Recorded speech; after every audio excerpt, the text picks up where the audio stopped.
인산으로 퍼즐은 맞춰진다.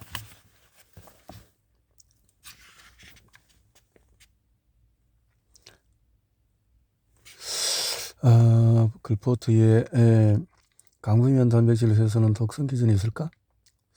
그런 핵심 작물에 대한 증가세를 보이는 수많은 만성질환의 발생률을 설명할 수 있을까? 나는 5년 넘게 특히 단백질의 글리신 장기에 관한 학술문을 분석해봤다. 나는 단백질 기능을 억제하는 독성 효과를 발휘해서 다양한 단백질을 손상한다고 믿는다. 여러 종류의 필수 효소가 각 효소를 글포트에 민감하게 만드는 특성을 공유한다. 인산결합. 이 효소들을 특히 취약하게 만드는 것은 인산결합 능력이다. 동시에 이 능력은 효소의 기능에도 필수적으로 이 단백질들은 취약하게 만들면 체내에서 다양한 역할을 충족할 수 있다. 가장 작은 아미노산인 글리신의 주요 역할은 많은 단백질에서 특히 리간드의 수용 공간을 생성하는 것이다. 글리신을 지원하며 부피가 크고 음전하를 띤 메틸 포스포닐 꼬리로 공간을 채워서 리간드를 위한 공간을 허락하지 않는다. 바쁜 식당에서 글포트가 리간드의 자리를 훔치거나 수건들리기에서 빈자리에 쑥 들어가는 앉아있는 모습을 떠올려보자. 리간드 음전하를 띤 인산함유 필수 소분자일 때 글포트는 취하는 특히 유해하다. 음전하와 인산의 음전하는 같은 극의 두 자석처럼 서로를 밀어낸다. 이러한 현상은 인산이 편안하게 들어맞아야 할 공간을 글포트가 점유하는 것과 더불어 단백질이 제 역할을 해내지 못하게 망칠 수가 있다.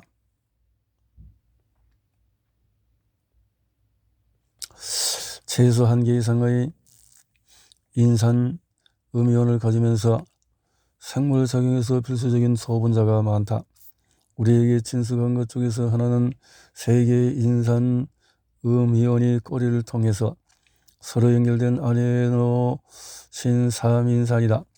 ATP는 세포의 에너지 화폐로 여겨진다. 많은 단백질이 제 역할을 해내는 데 필요한 에너지를 ATP의 마지막 인산으로 끊어내며 얻는다. 이제는 친숙할 또 다른 인산 음이온 함유 분자는 이 BSB 합성 효소가 식심상 경로에서 결합하는 분자인 포스포에놀 피브르산이다. 효소 작용과 세포의 신호 전달에 중요한 방식으로 참여하는 또 다른 인산 함유 분자는 구아노신 3인산이다. 또한 비타민 B3, 니코틴산에서 생성되는 니코틴 아마이드, 아데닌 다이뉴클레오타이드, 또 비타민 B6 피리독신에서 생성되는 피리독살인산, 비타민 B2 리보플레빈에서 생성되는 플레빈 아데닌 다이뉴클레오티드와 플레토뉴클레오티드, 그리고 글루코스 인산이 있다. 보다시피 생물체의 신진대사를 도우는 데 결정적인 역할을 필수 비타민 B가 많다. 여러 실험에서 글포트가 인산 함유 분자와 결합하는 여러 효소를 억제할 수 있다고 드러났다. 이런 효소에는 이 BSB 합성 효소 외에 광합성에 필요한 식물 효소로 알려진 가장 흔한 단백질 루비코스가 포함된다. 인간 세포에서 글포트는 히트르산 헤로의 숙신산 탈수소 효소를 억제한다. 숙신산 탈수소 효소는 포도당을 대사하여 ATP를 생산하는 데 필수적이다. 또한 이것을 항산화 방어의 핵심적인 적혈구에 다량 존재하는 포도당 유인산 탈수소 효소도 억제한다. 나는 단백질이 그 민감할지를 예측할 수 있는 이론을 가지고 있다. 가장 위험한 처한 단백질은 내가 민감성 모티브라고 부르는 것이 있다. 이것은 민감성 모티브는 다음 3가지 기본 원리를 특징한다. 첫 번째, 단백질이 인산과 결합하는 부위는 최소한 한 개의 글리신 장기가 고루 보존되어 있고 필수적인 곳이다. 두 번째는 이 부위에서 최소 하나의 글리신 장기는 바로 왼쪽에 작은 아미노산을 가진다. 세 번째로 글루포트의 메틸포스폰산기를 단단히 고정할 수 있는 양전하를 띤 아미노산이 근처에 적어도 하나, 가급적 2개 이상 있다. 사장에서 언급했듯이 글루포트는 PDP에 부착된 인산계 결합에서 끼어들어 식현상 경로에서 이 PSP 합성 요소를 방해한다. 인산 함유 분자와의 결합과 관련된 단백질 대부분은 인산 결합 부위에 고도로 보존된 글리신 장기를 최소 하나 이상 가지고 있다.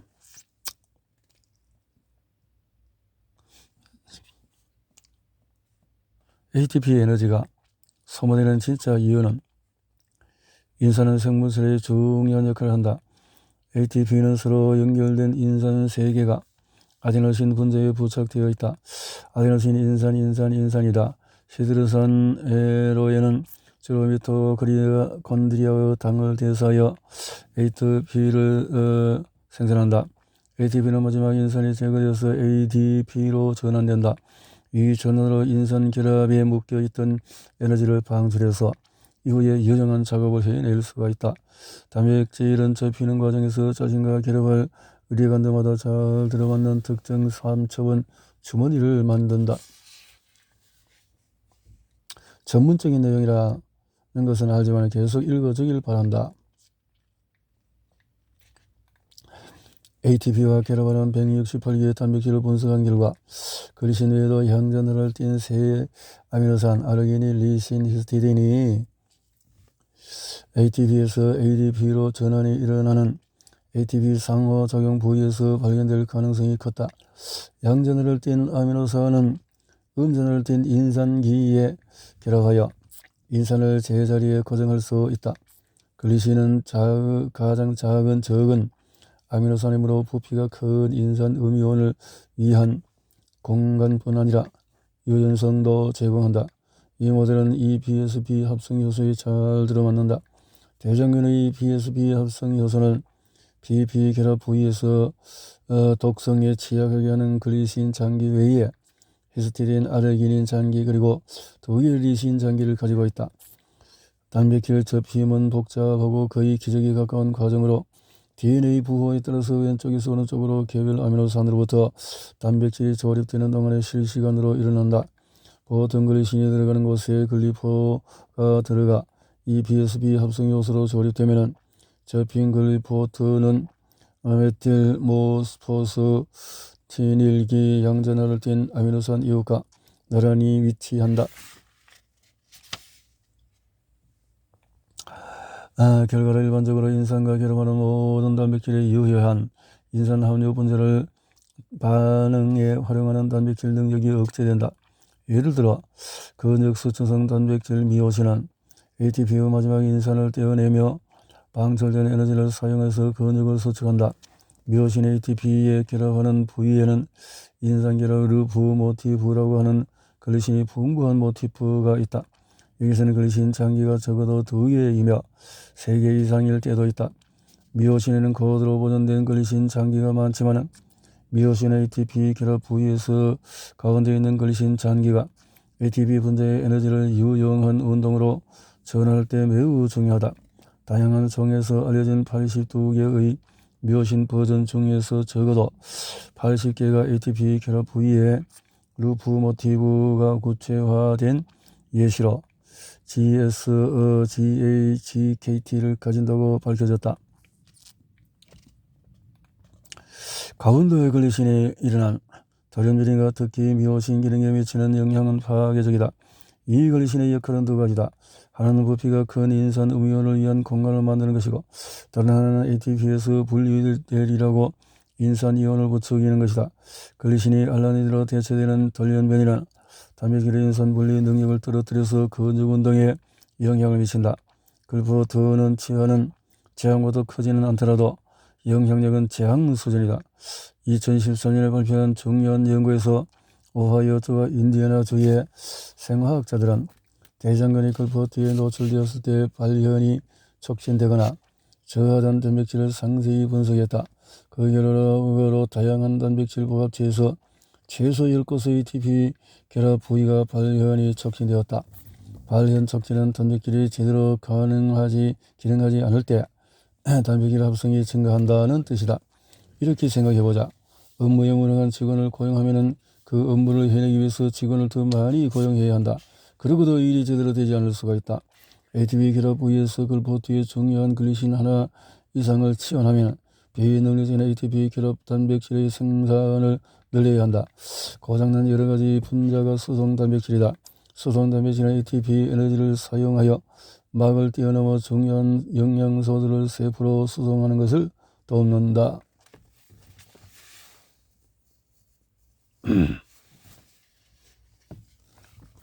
인산화 반응을 통한 후생 유전학적인 효과. 퀴나제는 일반적으로 ATP 분자에서 말단 인산을 단백질 내의 아미노산으로 전이시키는 효소다. 세린, 트레오닌, 티로신이 이 방법으로 인산화될 수 있는 아미노산이다. 인산화 반응, 즉 인산기가 붙는 반응은 원래 행동 방식과는 매우 다른 행동을 단백질이 유발하는 여러 후생 유전학적인 변형 중의 하나다. 영향을 받는 효소는 대부분 인산화 반응을 통해서 활성화되지만 억제되는 것도 일부 있다. 정교하고 복잡한 제어 기전에서 인산은 여러 부위에 부착될 수 있으며 일부는 단백질을 활성화하고 또 다른 일부는 억제한다. 인산화 반응으로 더 잘 녹게 된 단백질은 세포막에서 세포질로 이동할 수도 있다. 이러한 변화는 키나제가 다른 키나제에 인산을 부착하기 시작하면서 복잡한 결과로 이어진다. 그리고 연쇄적으로 많은 활동을 활성화하여 궁극적으로 세포 활동을 크게 바꾸며 특정 결과에 영향을 미칠 수가 있다. 코로나 바이러스 감염증 19, 즉 코로나19 같은 감염증을 앓는 환자에게 흔히 발생하는 매우 강력하고 부적당한 면역 반응이 좋은 예다. 코로나 바이러스에 대응하여서 신호전달 메커니즘은 인산화 연쇄 반응을 촬영하여서 궁극적으로 사이토카인이라는 신호전달 단백질의 방출을 유발한다. 급작스러운 사이토카인의 대량 방출은 통제불능의 염증 반응의 사이토카인 폭풍으로 조직에 광범위한 손상을 불러올 수 있다. 코로나19가 불러온 사이토카인 폭풍은 생명을 앗아갈 수 있다. 사이토카인 폭풍은 면역 결핍의 결과로 십장에서 다루겠지만 글리포세이트 만성 노출로 인해서 유발되거나 악화할 수 있다. 키나제 ATP 결합 부위에는 고도로 보존된 글리신 풍부 모티브가 있는데 패턴이 GX, GXX, G 패턴이 특징이다. 이 패턴의 가운데서 G는 단백질 키나제의 99%에서 보존이 된다. 옥수수의 키나제에서 중간 글리신 아미노산인 아스파르트산으로 치환하면 ATP에서 인산을 제거하는 능력이 크게 증가한다.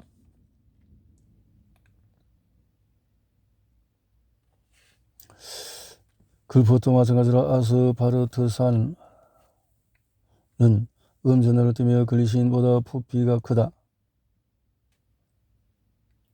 아스파르트산은 글포트의 행동 예측의 좋은 모델이다.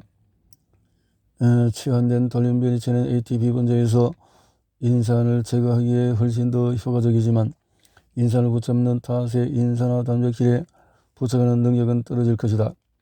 ATP에서 인산이 분해될 때 속도 제한 반응이 일어난다. 따라서 이 반응을 좀 더 효과적으로 수행한다는 것은 인산화 속도를 더 높인다는 의미이다. 하지만 방해하는 글포트나 아스파르트산이 있으면 인산 음이온을 기질에 부착하기보다도 비유적으로 바닥에 던질 가능성이 더 크다. 이로 인해서 본질적으로 ATP 인산 결합의 에너지를 낭비하여 적절한 양의 ATP를 생산하도록 미토콘드리아에 더 많은 압력을 가한다. 알츠하이머의 과잉 인산화된 타우 단백질과 암의 인산화 과정의 변화처럼 다양한 단백질의 비정상적인 인산화와 질병을 관리짓는 연구도 많다. BARAF 키나제는 세포 분열과 세포 분열을 제어하는 신호 전달 경로의 주요 조정자다. 나쁜 피는 어떻게 만들어지는가? 적혈균은 혈액의 최대 구성 성분이며 다른 세포들과 비교해서 여러 면에서 특이하다.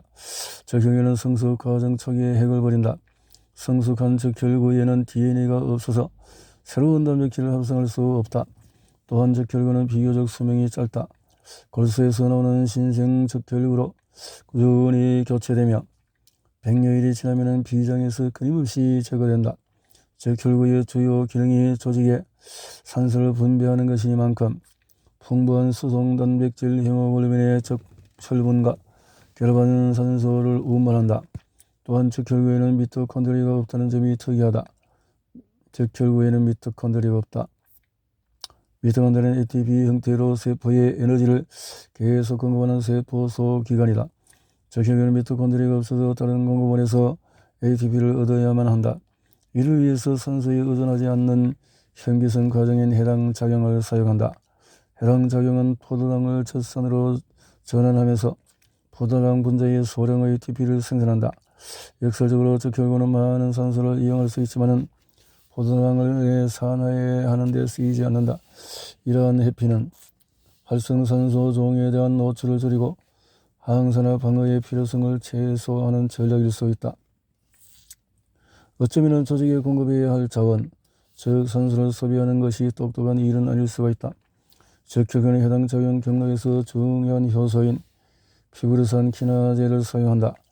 유전적인 돌연변으로 인한 피브르산 키나제 결핍은 골수에서 적혈균 생성 속도보다도 빠르게 파괴하는 질병인 용혈성 빈혈의 두 번째 원인이다. 이 효소는 ADP로부터 ATP 분자가 합성되어 세포의 에너지를 생성하는 해당 작용의 주요 단계를 수행한다. 해당 작용을 통한 에너지 생산은 미토콘드리아가 없는 적혈구에 특히 중요하다. 미토콘드리아 없이 적혈구는 에너지 수요 충족을 위해 거의 전적으로 해당 작용에 의존한다. 적혈구가 에너지를 소진하면 활동적인 모든 과정은 중단되어야 한다. 적혈구가 나트륨, 칼륨 펌프에 에너지가 없으면 적혈구에서 칼륨이 새기 시작한다. 이러한 에너지 손실로 물이 새어나올 수도 있다. 이 세포는 결국 탈수로 죽어가며 쪼그라든다.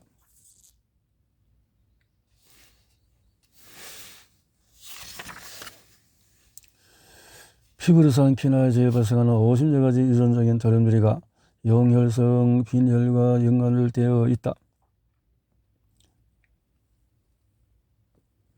이 중에는 글리신을 다른 무언가로 바꾸는 것도 포함이 된다.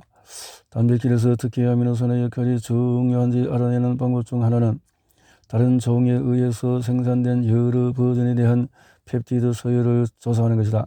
이와 관련한 한 연구에서 3가지 종에서 생산된 효소와 인간의 서열을 비교하니 연구진은 4종 모두에 존재하는 펩티드 서열에서 완전히 보존된 글리신 장기 11개를 발견했다. 어떤 아미노산도 이렇게 많이 완벽하게 정렬되지 않았다. 물론 이는 아미노산 글리신이 피브르산 키나제에 중요하다는 것을 암시한다. 나는 더 나아가서 피브르산 키나제에서 글리포트 글리신 체환이 특히 적혈균을 손상한다고 제안할 것이다.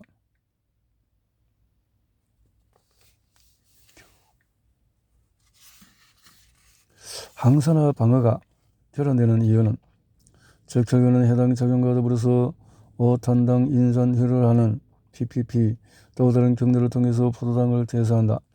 5탄당 인산효는 산화적 손상 방지를 위해서 매우 중요하다. 뛰어난 항산화물 질인 글루타티온을 들어봤을지 모르겠다. 글루타티온을 자연의 대걸리라고 생각해보자. 글루타티온은 환원된 상태에서만 항산화 물질로 작용한다. 다른 항산화 물질처럼 글루타티온은 산화되면서 작용하는 식으로 활성산소종을 제거한다. 산화형 글루타티온은 산화와 환원이 뒤따르는 수많은 반응에 참여하는 매우 중요한 분자에서 수소 원자들을 훔쳐서 환원형 글루타티온 분자 2개로 다시 전환되어야 한다. 니코틴, 아마이드, 아데닌, 다이뉴클레오타이드 인산이라고 불리는 이 분자는 비타민 B3 또는 트립토판에서 파생된다. 결국 이 2가지 모두 글루포트가 결혼하여 식임상 경로에서 유래한다. NADPH는 P+에서 재생되어야만 글루타티온이 혼용된 상태를 유지할 수 있다.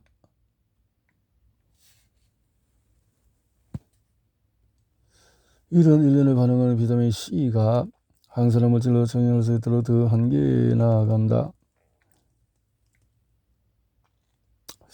글루타티온의 도움 없이 산화된 아스코르브산은 옥살산으로 대사되어서 옥살산 부하와 신장결석의 유발 가능성을 높일 위험이 있다. 적혈구가 심하게 부서질 수 있는 또 다른 방법은 포도당 6 인산탈수소 효소를 거치는 것으로 글루타티온과 아스코르브산에 내 직접적으로 영향을 미친다.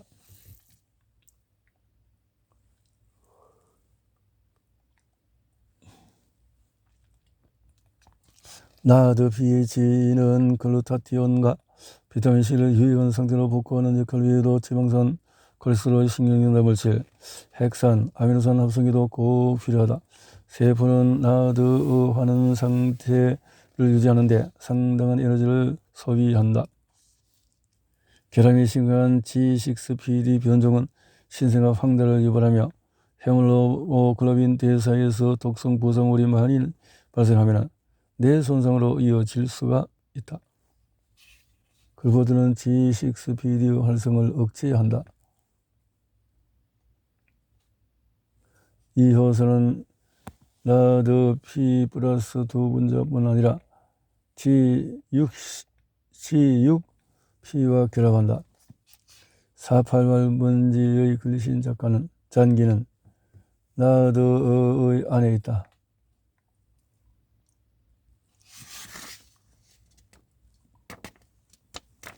산화적인 스트레스와 질병의 관계. 산화적인 나는 이장에서 초반에서 인간 세포들이 일반적인 신진대사동안의 활성산소 자유레디컬을 생산한다고 언급했다. 산화적 스트레스는 어린이의 신경학적 문제 여러 장기와 연관이 되어 있다. 인간의 피부 세포에 관한 여러 연구 결과 글루코드의 계열 제제가 다양한 방식으로 항산화 방어를 와해하고 세포막 지방산의 산화적인 손상을 유발하므로 글루코드의 노출이 산화적인 스트레스를 일으키리라고 본다. 동물뿐 아니라 식물은 항산화 방어를 와해한다.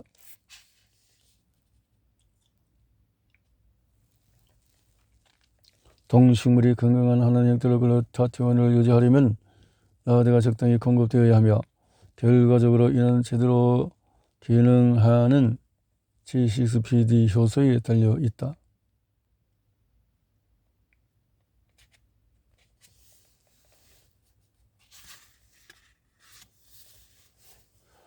메틸화 경로의